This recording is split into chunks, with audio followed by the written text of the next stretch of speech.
Graça e paz, irmãos. Aí, mais uma vez, mais uma terça-feira, vocês aí no quentinho e nós aqui no friozinho.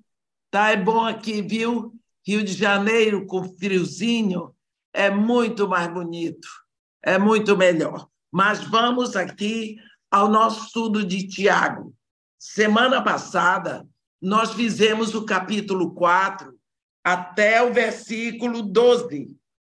E hoje, então, nós vamos continuar do 13 até o final do 4, que é 17, e porque são poucos versículos, nós vamos entrar no capítulo 5 e vamos fazer o capítulo 5 também até o versículo 6.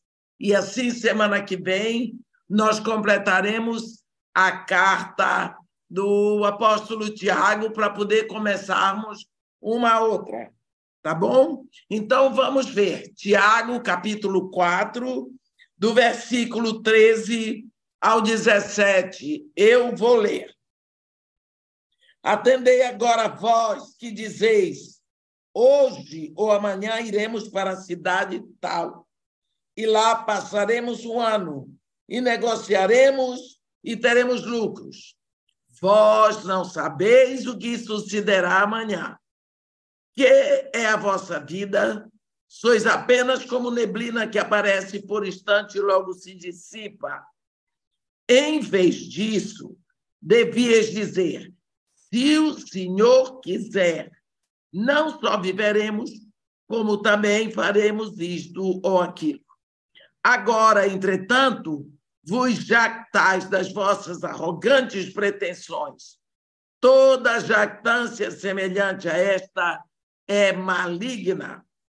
Portanto, aquele que sabe que deve fazer o bem e não faz, nisto está pecando. Vamos ver, então, aqui. Tiago, quando começou o capítulo 4, nós lembramos, ele falava sobre uma guerra com Deus e termina o capítulo tratando sobre a vontade de Deus. Mas esses dois assuntos estão relacionados entre si, porque quando um crente está fora da vontade de Deus, se torna um desordeiro. Quando Ló, lembra de Ló, sobrinho de Abraão, quando Ló mudou para Sodoma, ele colocou a família dele numa confusão. Lembra de Davi? Cometeu adultério e assassinou Urias, trouxe confusão para a família dele e para o seu reino. Jonas desobedeceu a Deus e quase causou a morte de tantos marinheiros naquele barco que ele estava. Em todos esses exemplos, meus irmãos, havia uma atitude contrária à vontade de Deus. Muitos cristãos acham que a vontade de Deus é um remédio amargo, em vez de evidenciar a graciosa parte do amor de Deus. O lugar mais seguro do mundo é exatamente onde Deus deseja que estejamos. No Salmo 33, no versículo 11, a Bíblia diz assim, o conselho do Senhor dura para sempre, os desígnios do seu coração por todas as gerações. A vontade de Deus vem do coração de Deus.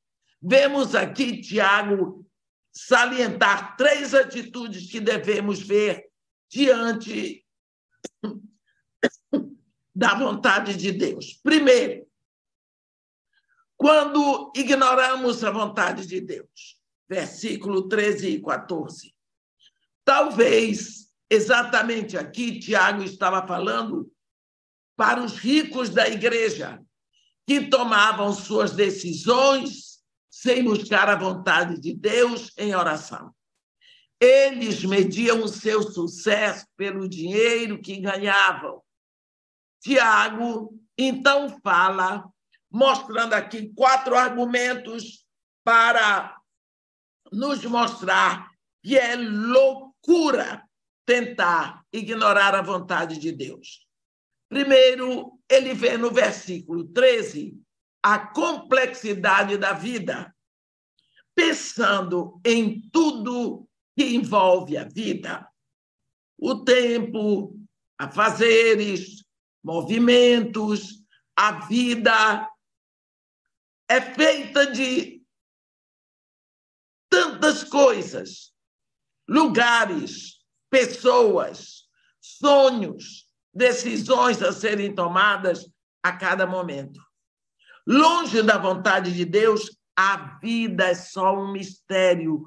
Tudo só será sentido quando conhecermos Jesus como o único Senhor e suficiente Salvador.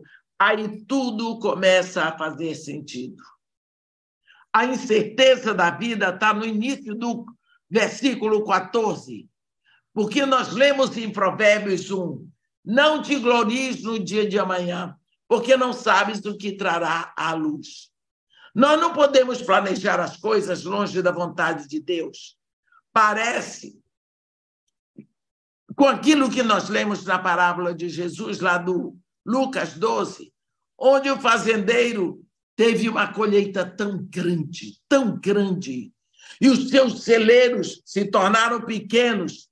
Então, ele decidiu construir celeiros maiores e, assim, ficar seguro para o futuro. E ele diz no versículo 19, então direi à minha alma, tens em depósito muitos bens para muitos anos. Descansa, come, bebe e regala-te. Qual a resposta de Deus para esse bobalhão? Está lá no versículo 20. Louco, esta noite te pedirão a tua alma, e o que tens preparado para quem será? A vida não é incerta para Deus, por isso, só dentro da sua vontade estaremos seguros.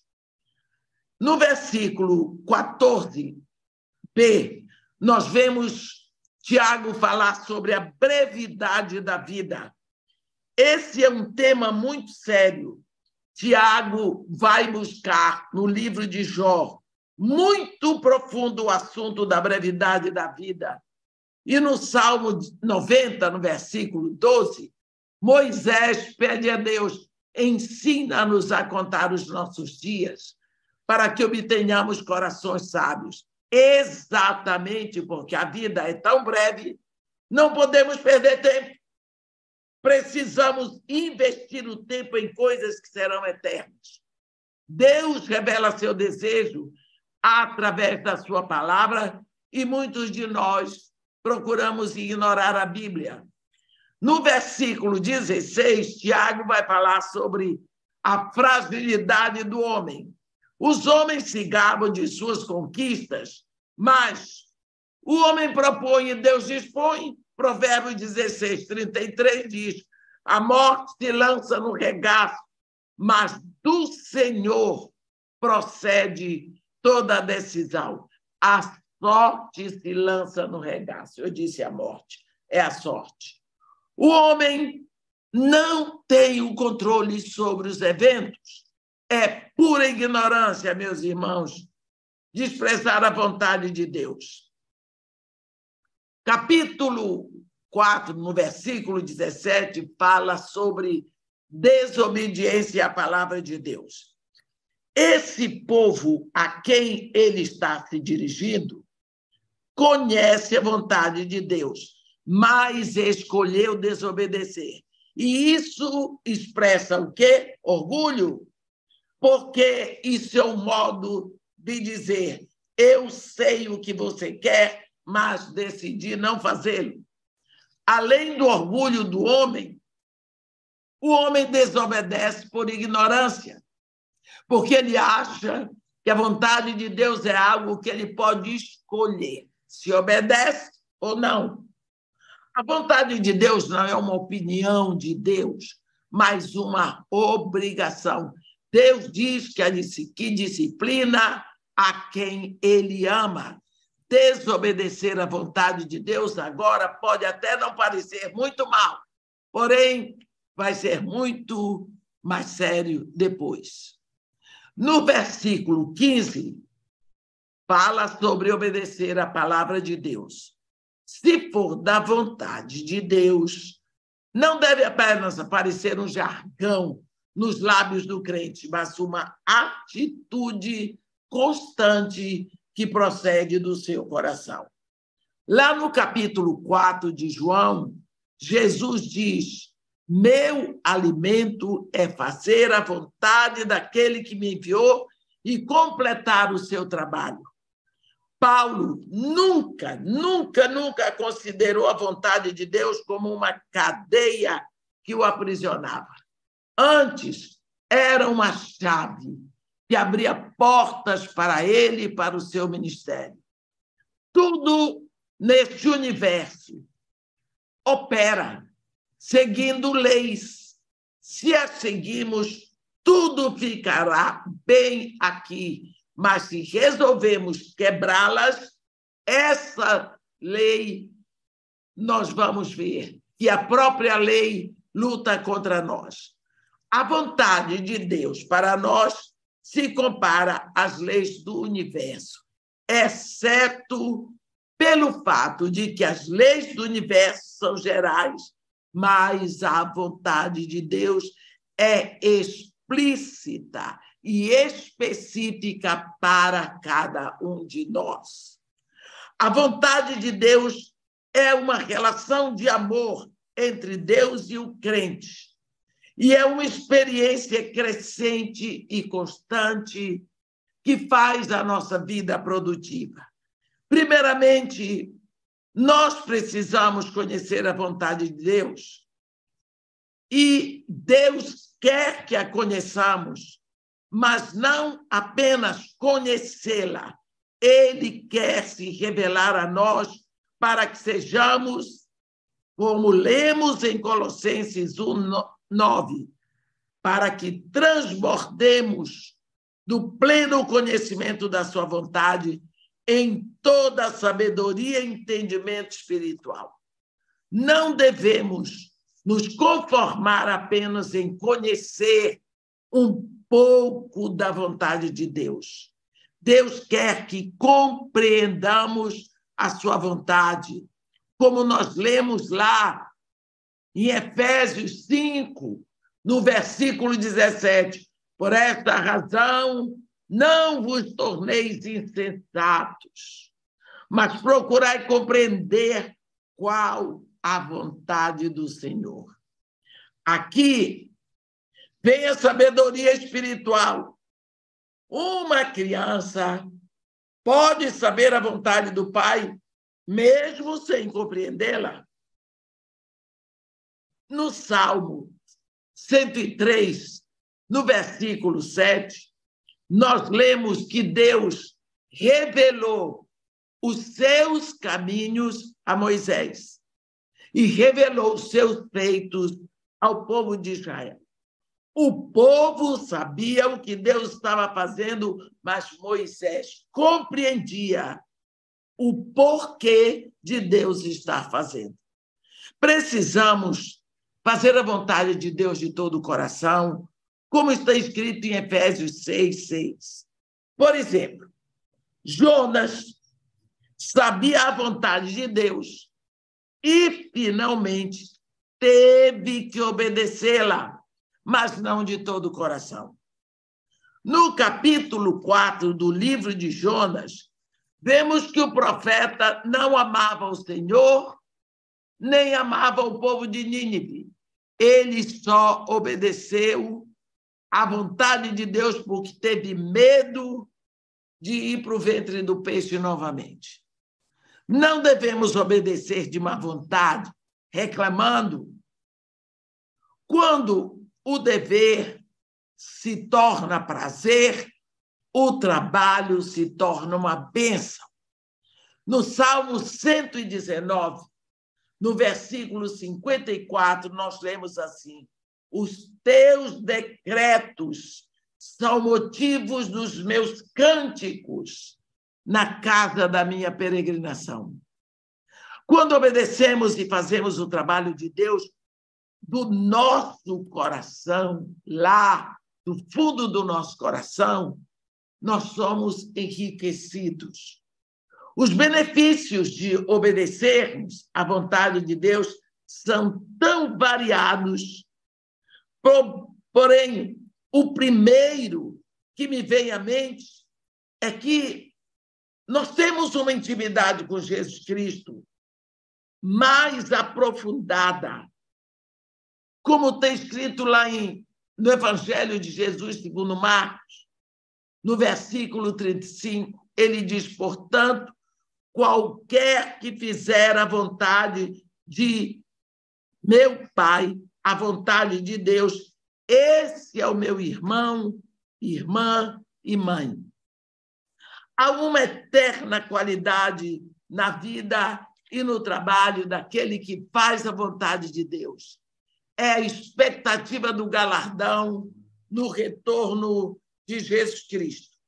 Então, como nós vemos aqui, nós completamos o capítulo 4, que é o penúltimo capítulo da carta do apóstolo Tiago.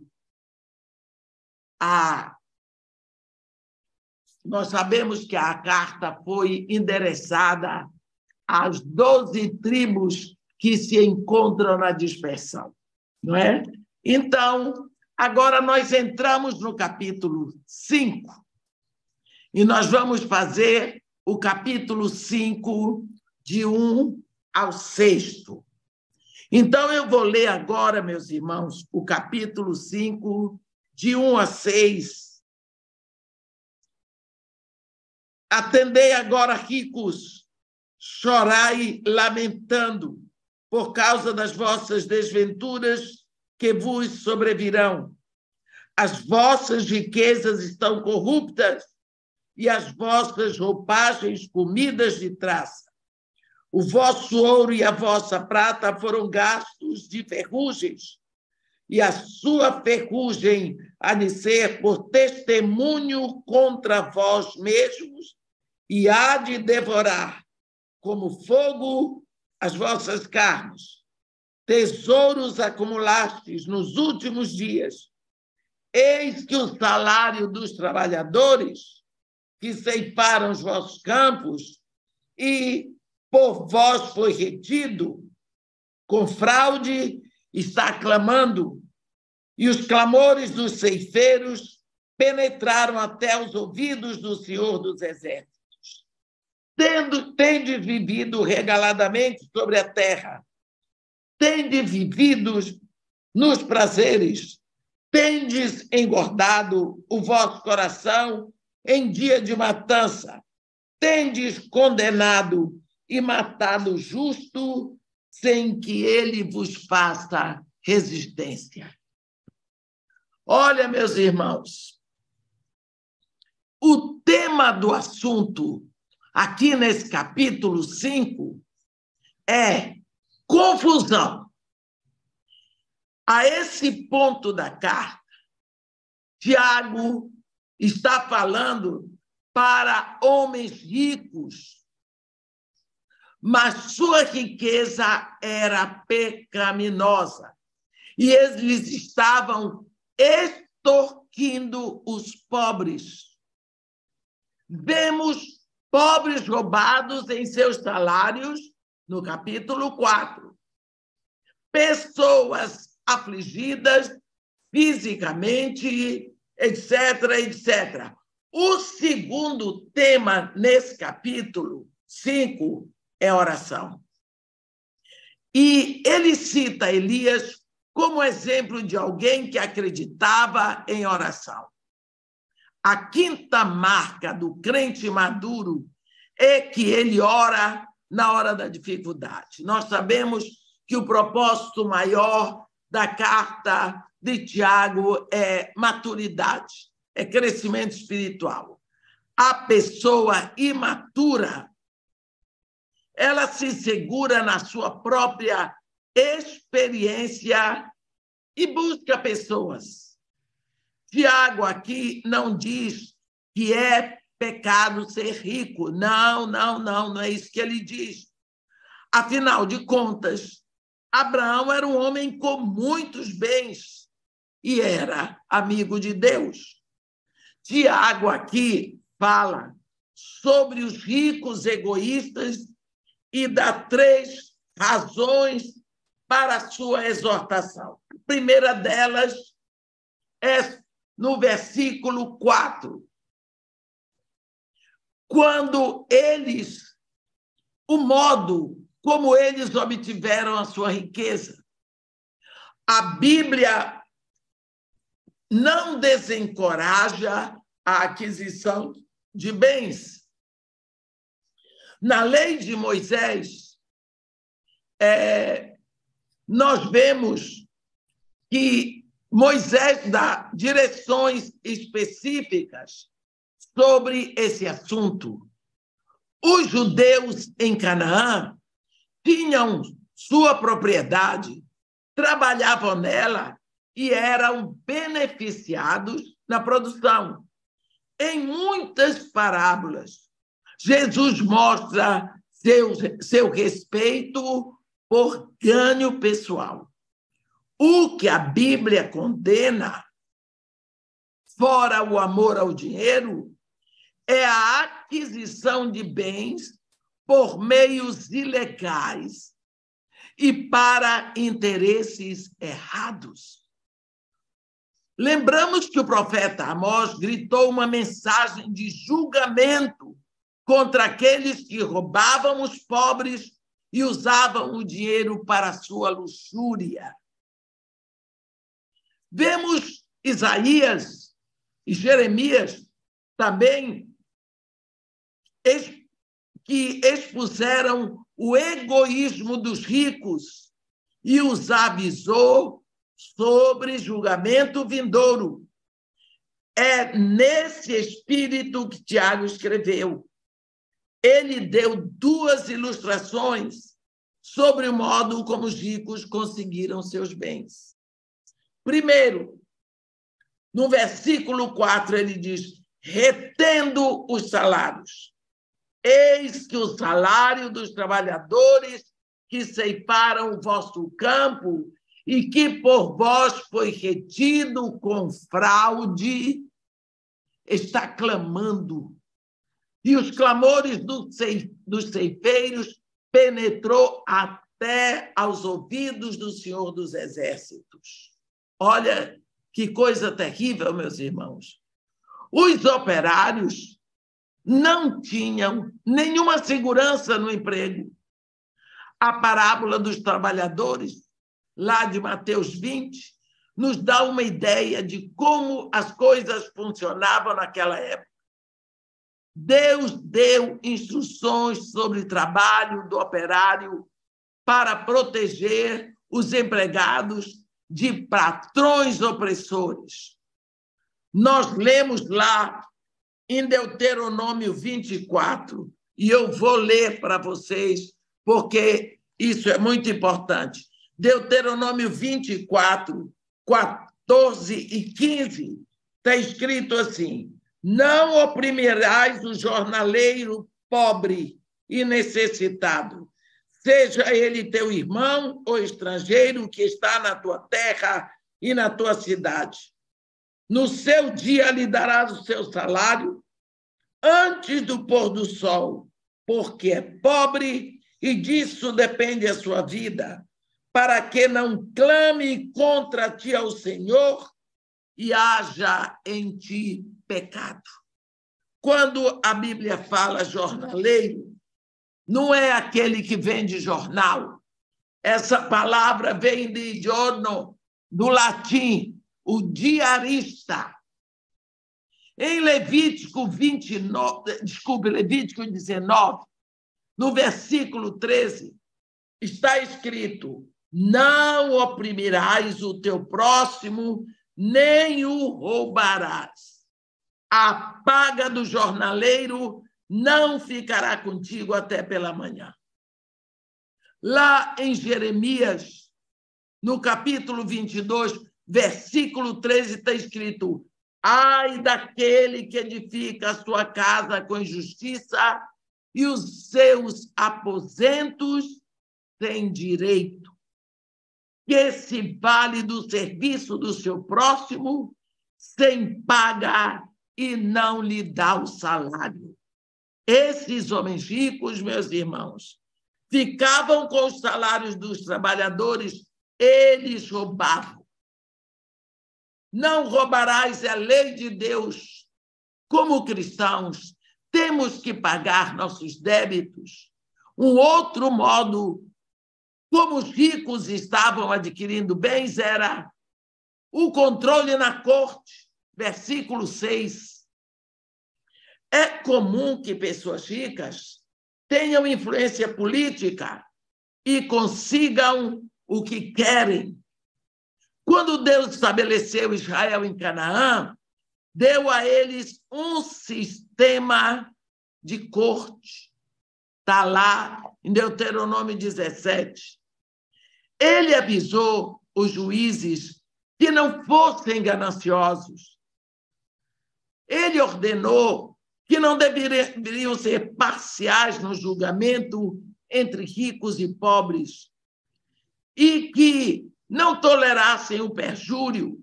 O suborno era condenado pelo Senhor. O profeta Amós denunciou os juízes daquele tempo que aceitavam suborno. A corte, no tempo de Tiago, era aparentemente fácil de ser controlada por alguém que tinha dinheiro suficiente. Os pobres não tinham como pagar bons defensores. E assim, os ricos sempre levavam a melhor, sempre ganhavam. Segundo motivo pelo qual Tiago usa essa séria exortação aos ricos aqui no capítulo 5. É o modo como o rico usava seus bens, do versículo 3 ao versículo 5. Não apenas ganhavam seu dinheiro de modo pecaminoso, mas esses bens eram usados no pecado. Eles guardavam, versículo 3, eles entesouravam. Não faz mal guardar o seu dinheiro, mas entesourar o dinheiro que está devendo aos seus empregados é pecado. Eles pensavam que estavam seguros para o futuro. Mais ou menos 10 anos depois que Tiago escreveu esta carta, Jerusalém foi tomada e tudo o que tinha sido guardado no egoísmo e no roubo foi perdido. Tudo o que possuímos deve ser posto nas mãos de Deus. Assim somos mordomos e Deus o proprietário. Eles não permitiam que o seu dinheiro criasse emprego. Está lá no versículo 4, aqui, Tiago 5, versículo 4. Pela fraude, os ricos roubavam os pobres. Eles não pagavam seus empregados e não os permitiam trabalhar para outros. Quer dizer, é um tipo de trabalho escravo. Viviam na luxúria, está escrito no versículo 5. Luxúria é perda e perda é pecado. Todos nós gostamos de possuir coisas boas e, logicamente, não gostaríamos de voltar a viver como primitivamente. Isso é óbvio. O grande problema é a ganância. Em Lucas 12, lá no versículo 15, Jesus diz: tende cuidado e guardai-vos de toda e qualquer avareza, porque a vida de um homem não consiste na abundância de bens que ele possui. Aqueles homens ricos do tempo de Tiago se alimentavam de dinheiro e estavam morrendo de fome. Existe, meus irmãos, uma grande diferença entre aproveitar o que Deus nos dá e viver com extravagância daquilo que roubamos dos outros. Mesmo quando nós enriquecemos honestamente, devemos usar tudo com alegria, de acordo com a vontade de Deus. O luxo tem seu próprio caminho para arruinar o caráter.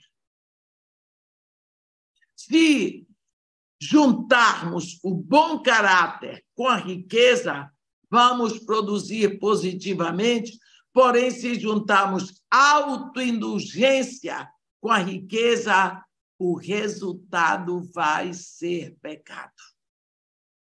Quantas vezes nós temos visto e vemos hoje como vivem os ricos? De uma hora para outra, nós vemos que eles perdem a decência com o dinheiro mal adquirido, perdem a decência, perdem a honra, desculpe a expressão, perdem a vergonha, roubam e não querem saber. Nós temos aqui, no Brasil, um exemplo de quantas pessoas morreram porque não tinha tratamento para eles na época da Covid. O governo distribuiu o dinheiro pelos estados para construírem urgente os hospitais de campanha. Cadê os hospitais de campanha? Aqui no Rio de Janeiro, um só foi feito e pela metade. O resto do dinheiro desapareceu no bolso de alguns. E as pessoas morreram. Os responsáveis por essas mortes foram aqueles que se aproveitaram do dinheiro. Diante de Deus, eles mataram essas pessoas. É bonito ver, lá no livro do profeta Jeremias, quando um escravo negro, eunuco, etíope, dá nome ao pecado.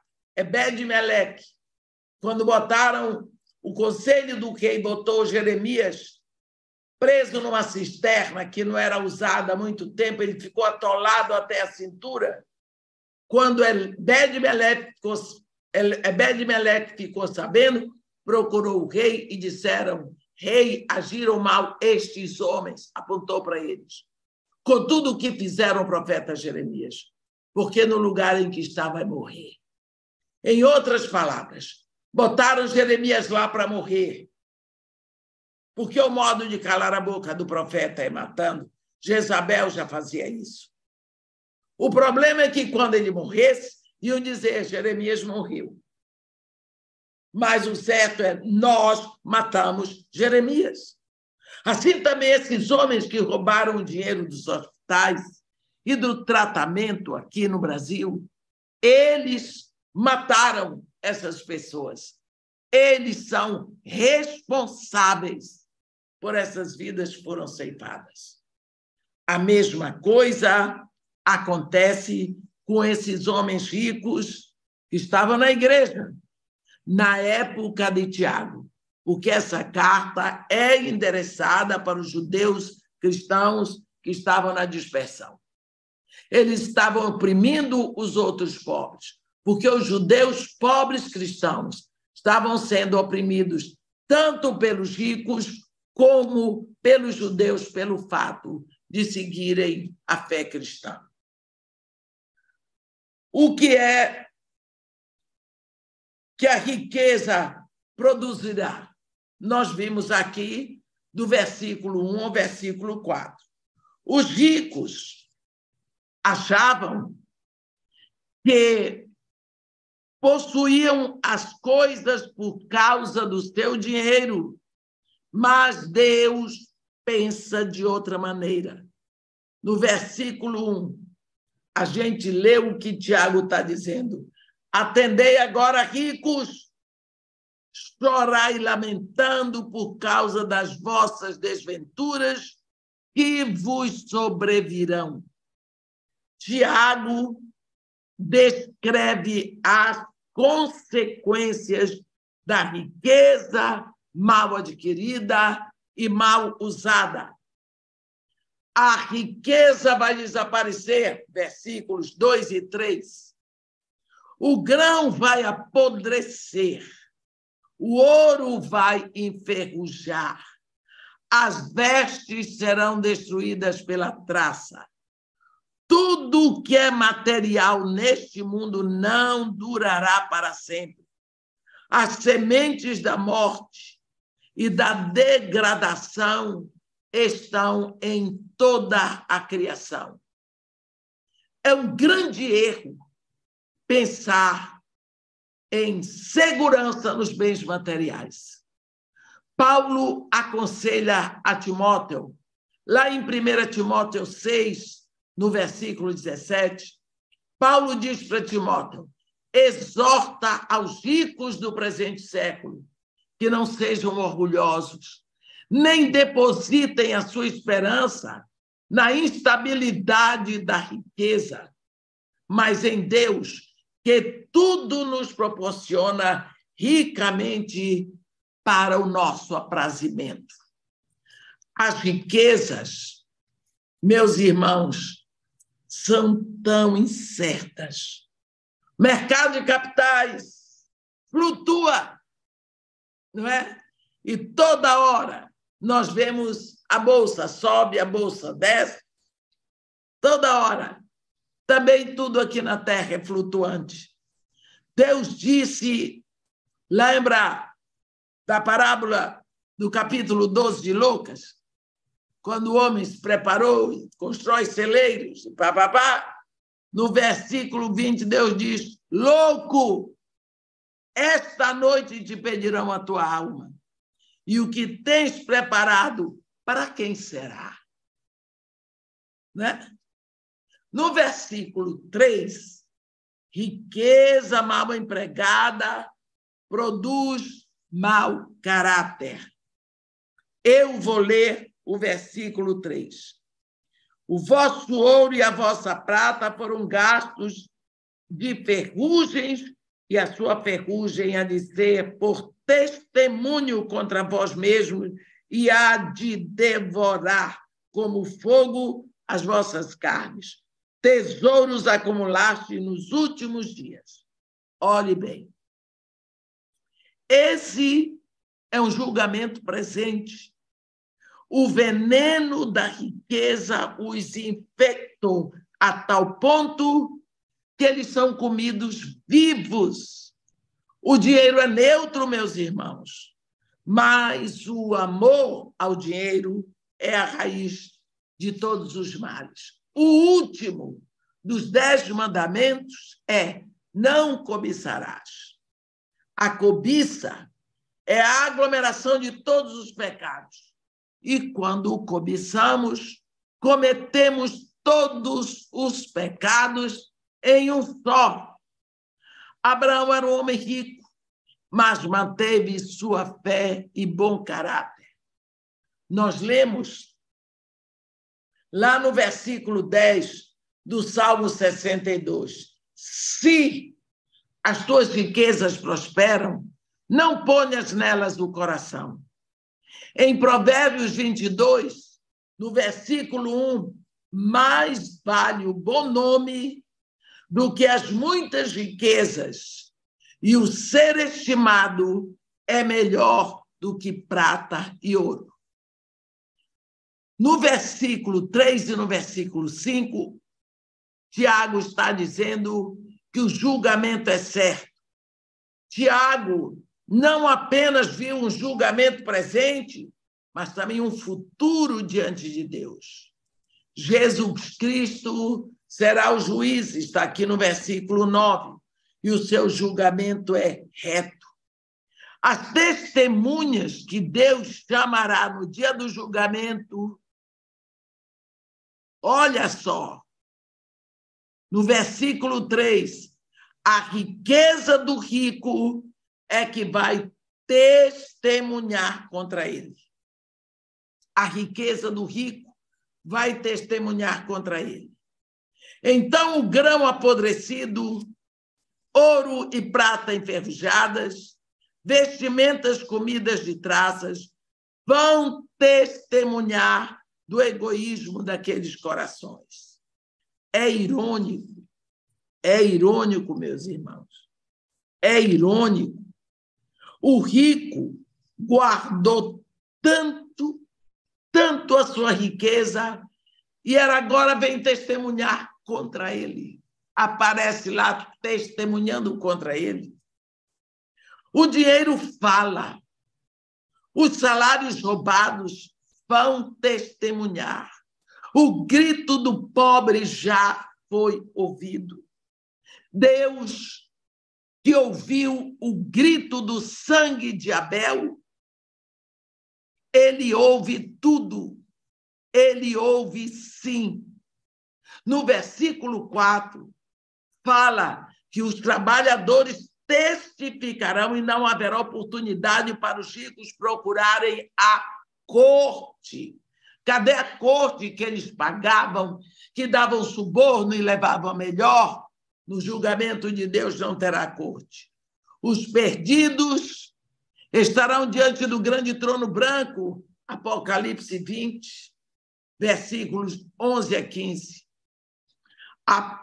No versículo 3 fala da perda de uma oportunidade preciosa.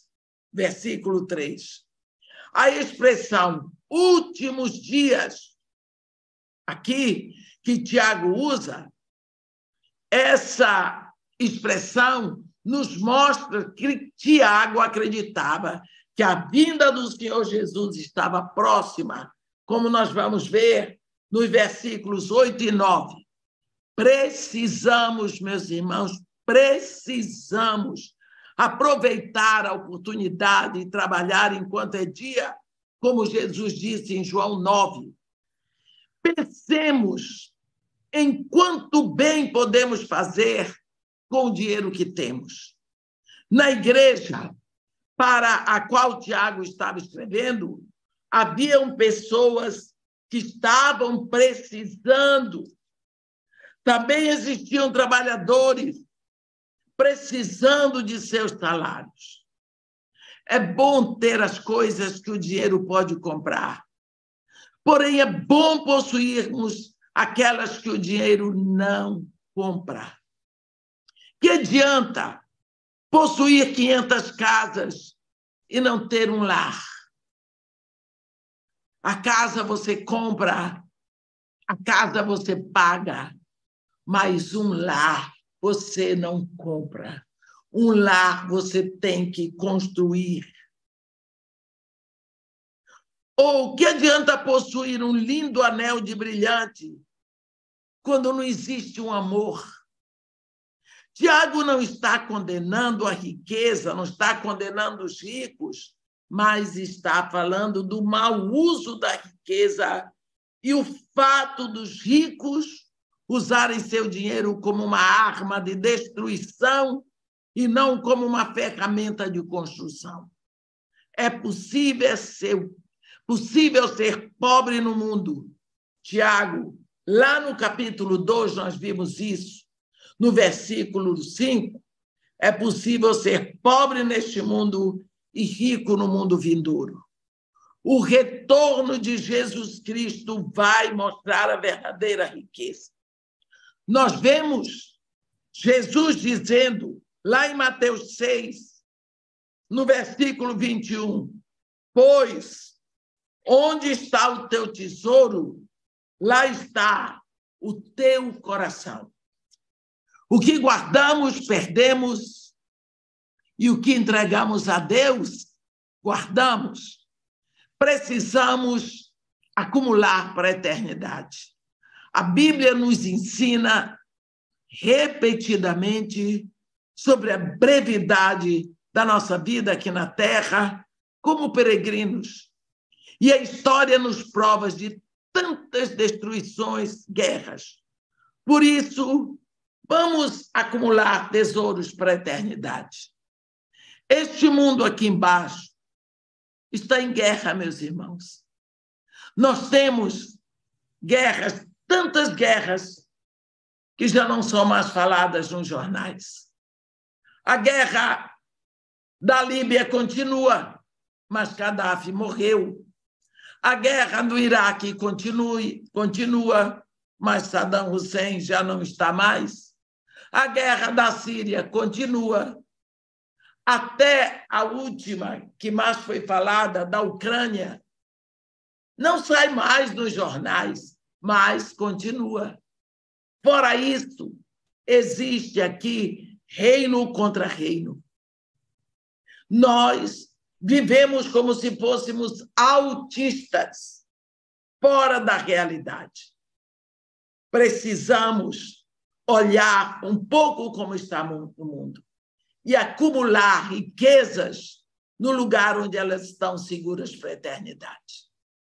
O apóstolo Tiago começa esse capítulo 5 chamando a atenção dessas coisas. A partir do versículo 7, nós iremos até o versículo 20, na próxima terça-feira, e assim completaremos mais uma carta de um dos nossos apóstolos queridos na Bíblia. Amém? Então, até terça-feira.